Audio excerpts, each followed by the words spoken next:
a lot of people are making decisions under some sort of view that, we can close for 2 to 4 weeks and somehow this is magically going to get better. But there seems to be no science that suggests that this is probably a 6 to 9 month event. This is something that is going to persist for the end of 2020.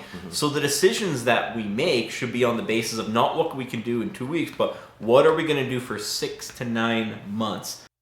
I can see the whole wide world with these 2 eyes, and I can be whoever I want to be, 'cause it's my life. Hi. Thanks for tuning in for another episode of Ask Spurrell CPA. This is a little bit of a different topic we have here today, Trevor. So, it's right now a little bit more of a serious topic. The top 10 considerations that you should, consider in your business continuity plan. Yes. So, it's top of mind for everybody, Trevor. So, what do you think the things that questions they should be asking? Well, the first question people should be asking is, understand what it means to be a boss. Understand what it means to be a boss. So what does the acronym BOSS stand for? So a lot of people think that BOSS is the Instagram. You're driving nice cars with fancy things, but BOSS is, when you look at it, the acronym is making big obstacles seem small. BOSS, big obstacles seem small. And now, couldn't be a better example of that than ever. So most of the business owners, their customers, their employees, they're making decisions solely based on fear right now. And right now, it's the business owner's job more than ever to be kind of the calm in the storm, if you will. So it's going to be difficult because in school they're going to teach you that there's a right and wrong answer. You should have chose B, not C. Yeah. In business, that's not how it works out at all. So in business, there are always more than one answer. Some of them are maybe more right than others, but ultimately at the end of the day, there's pros and cons to all the solutions. And there's not going to be any one right answer, but you're going to have to act decisively. You have to avoid the deer in the headlight syndrome. Yes. And I always tell people the deer in the headlights, the deer waits. Should I go left? Should I go right? And they get smacked right in the middle of the highway, right? Chances are left or right are better than nothing. Yeah. Nothing is normally the worst decision. And you're expecting that government is going to give you clarity. A lot of people think that government is going to give you clarity, but let's just consider that for a second. They're giving some specific rules on maybe a restaurant or a bar or something like that, but government will not be able to give you clarity for every single business of every single size in every single industry. I mean, there's not clarity in regular times on some of the rules and regulations. No. The fact that people are waiting for some sort of utopian clarity at a time like this, it's just not going to happen. You're going to have to get the rules, interpret them on your own, and you're going to have to make decisions. And I like how you put it in our boot camps that business is like running a pirate ship. Yes. Right? That you have to make the decisions, and if you're waiting for someone to come and rescue you, you are sadly mistaken, because there's always tough decisions to make, and business has got to keep running, just like the pirate ship has to keep blundering. Yeah. What's the next point there? Governments, they're not going to 100% save businesses. They're making a lot of promises, but if you notice, most of the promises that they're making are vague. For example, we're going to extend EI. But right now, the official literature is they're going to give EI anybody who's directed by the health authority to quarantine. Yet, nobody can get directed by the health authority to quarantine because they don't have enough tests to test if you're actually positive. So, they're just recommending self-isolation from, when we read the literature currently as of today, that doesn't qualify for EI yet. And will they extend it? Hopefully so. But right now, government is not going to save you. There's never been a period in history where business owners have been completely satisfied by government. It's unrealistic to expect that, business owners are going to be completely happy with anything that the government does in this situation. And the last but not least, being a boss, it's consensus decisions, as Jim Collins puts it, are often at odds with intelligent decisions. Yes. So if you're expecting your staff, your customers, your suppliers all to be on the same page with what you've implemented, it's just not going to happen. Especially now with the amount of fear that's out there. You're going to have to make the decision. You are going to get some resistance on the decision.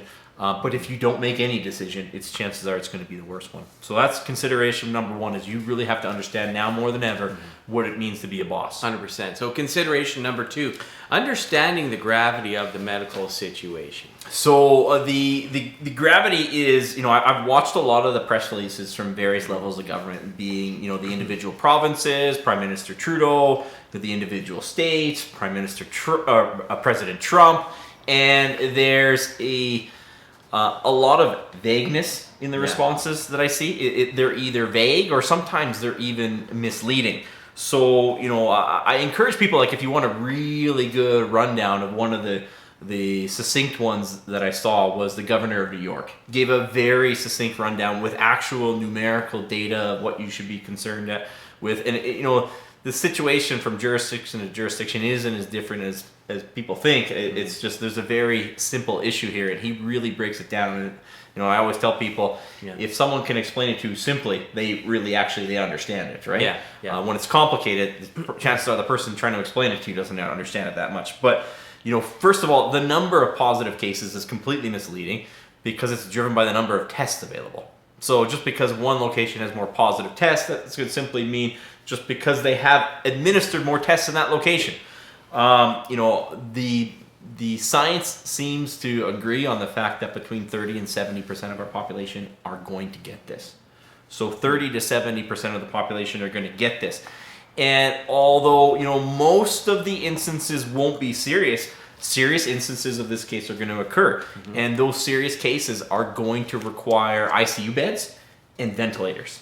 Now, I'm not an infectious disease expert by any stretch of the imagination, but I am a CPA, and I like numbers.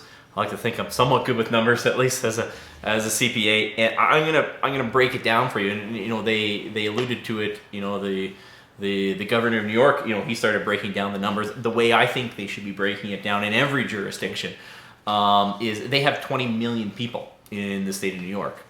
Okay, and let's say all of these measures that we're taking, school closures, business closures, let's say that they're somewhat effective. And at this point, they're not trying to, eliminate the spread. They're just trying to slow the spread. Sure. So they can prevent the hospital systems being overwhelmed. Let's say they're somewhat effective, and they can make it that only 5% of the population gets it at any given time.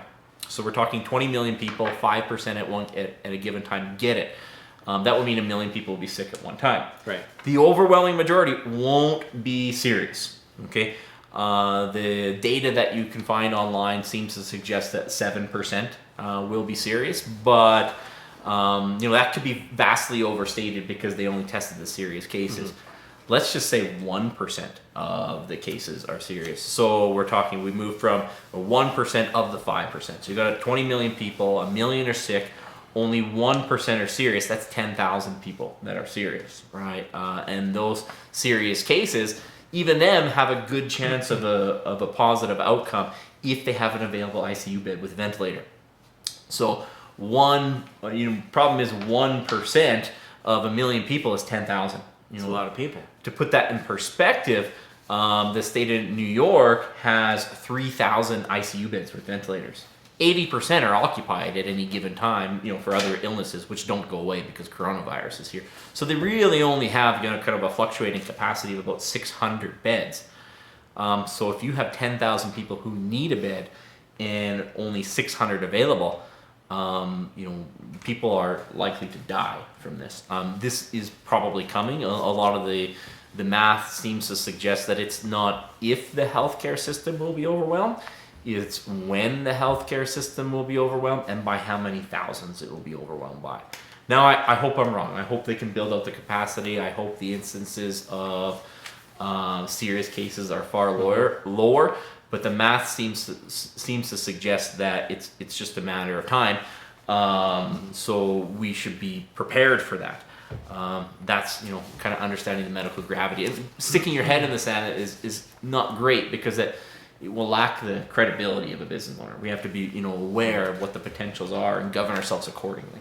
Yeah, so you have to hope for the best and prepare for the worst in this situation. Yes. Ignoring it won't make it go away, but if you are proactive and you move forward with a plan, which is what we're trying to help prepare you with today, then at least you can start making those decisions for your business. So number 3, understanding a realistic timeline. So a lot of people are making decisions under some sort of view that, we can close for 2 to 4 weeks and somehow this is magically going to get better.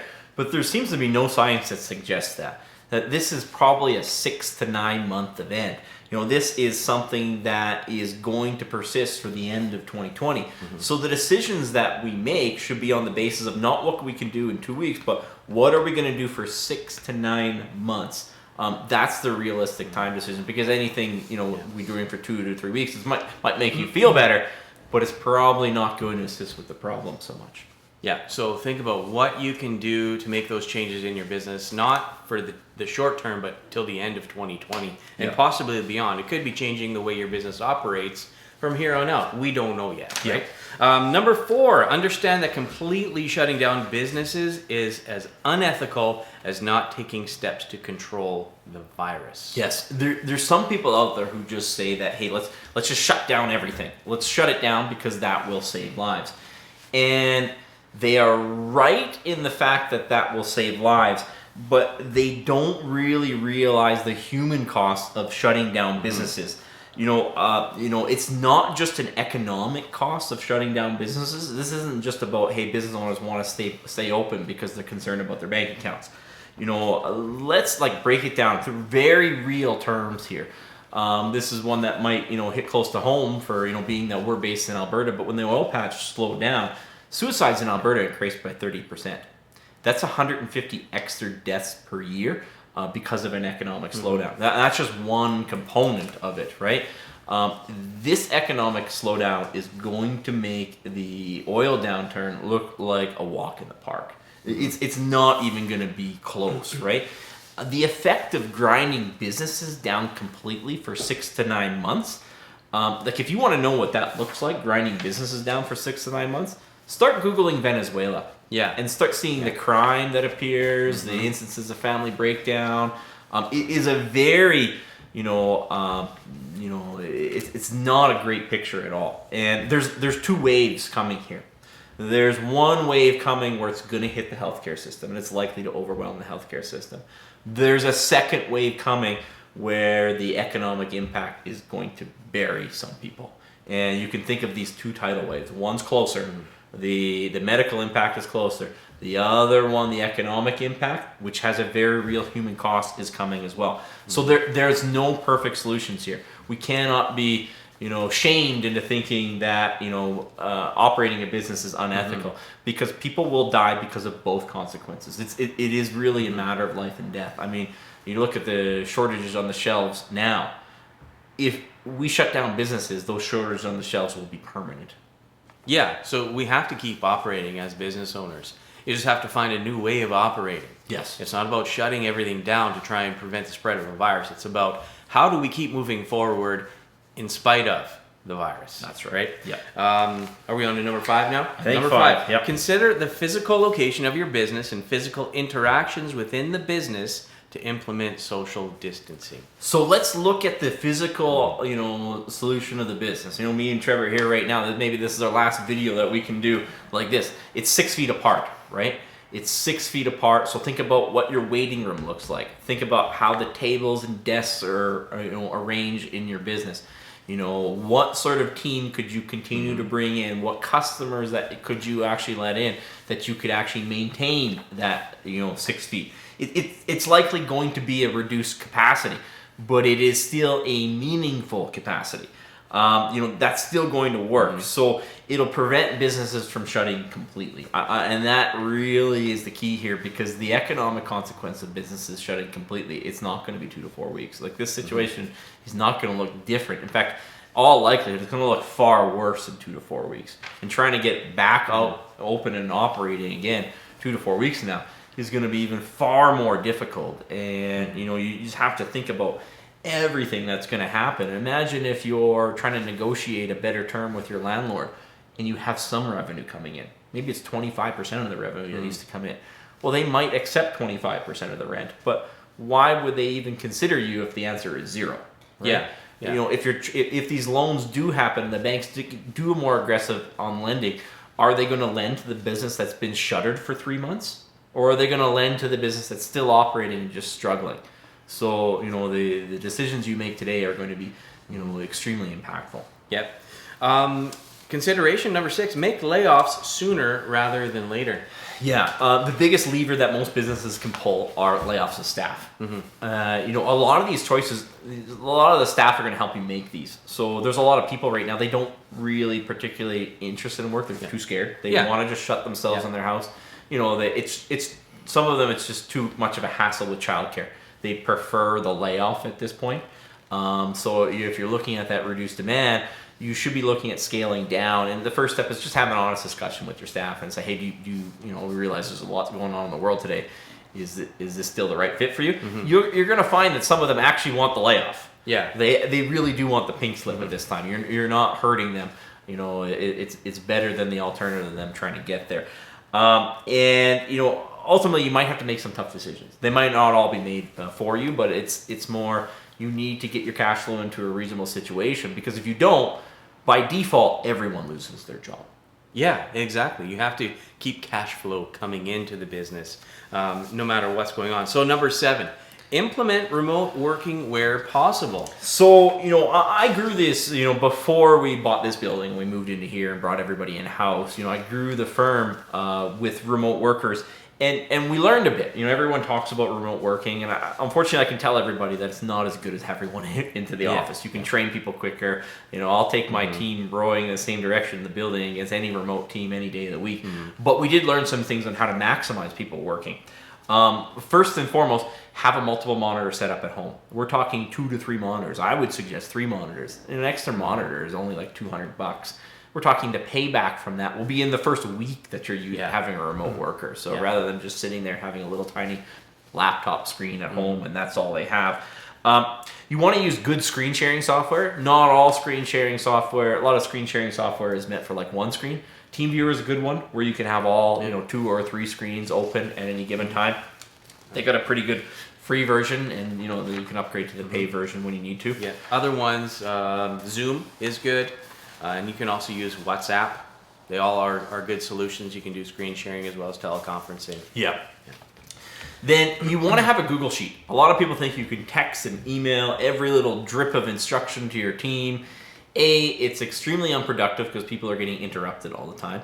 B, your staff will lose their mind. There's a lot of you know, psychological evidence that suggests that the number of times that we're interrupted a day from our cell phone, you know, negatively correlates to our happiness in life. So think about, you have a task list. Use Google Sheet because it's a, you know, a spreadsheet that multiple people can update at one time, and you're continually adding to that and adjusting to that. That's the way to do it. It's going to limit the stress of your remote workers and increase their productivity.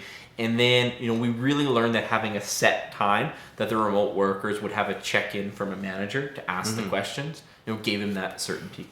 Yeah. So have a set time. Don't just say, I'll call you sometime. It's like at 9 a.m. every single day I will call this person. At 10 a.m. every single day I will call that person. And that's how you really manage, you know, remote workers. Yeah. All right. So number 8, silo your staff into fully functional independent teams. So, you know, you want to try to, you know, after you reduce the overall staff level, you want to silo your staff into at least 2 independent, fully functional teams. Okay, so think about, you know, you have 2 teams that are never physically interacting with each other. So these are people that can't work remotely. They have to work on site. Okay, if that's the case, let's have a fully functional team that comes in these 2 weeks, and then another fully functional team that comes in these 2 weeks. Think about a dental clinic, for example. We got a dental clinic and they have 2 dentists.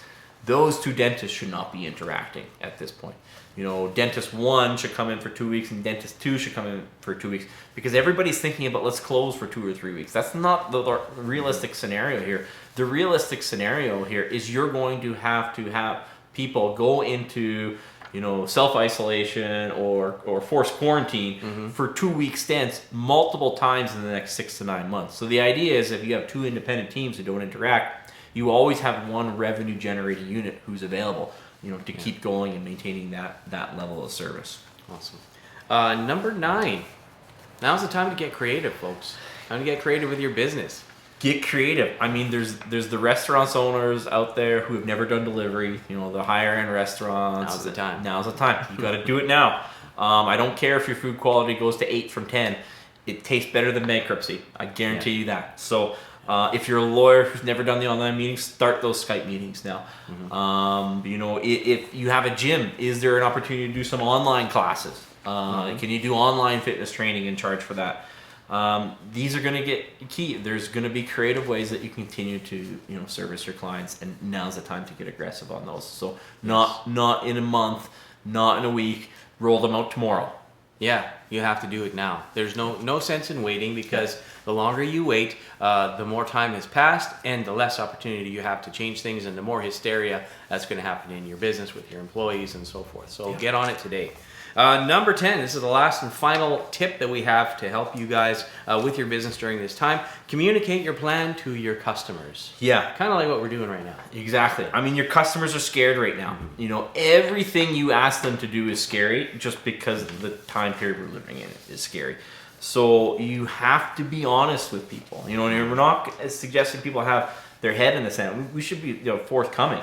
I wish our governments were a little more forthcoming in graphing the number of sick people versus the number of availability of ICU beds, because that's really the number. It doesn't really matter who's sick and is functioning fine. It's the number of people who are going to need the ICU beds and how many ICU beds that you have. But how many news conferences have you watched lately where they're telling you how many available ICU beds that we have? When that's really that's the overwhelming point. They have this mysterious graph, flatten the curve, but there's no number on that curve. What does that mean, right? We should, as business owners, let's gain that credibility. Let's be honest with people. This is what's going to happen.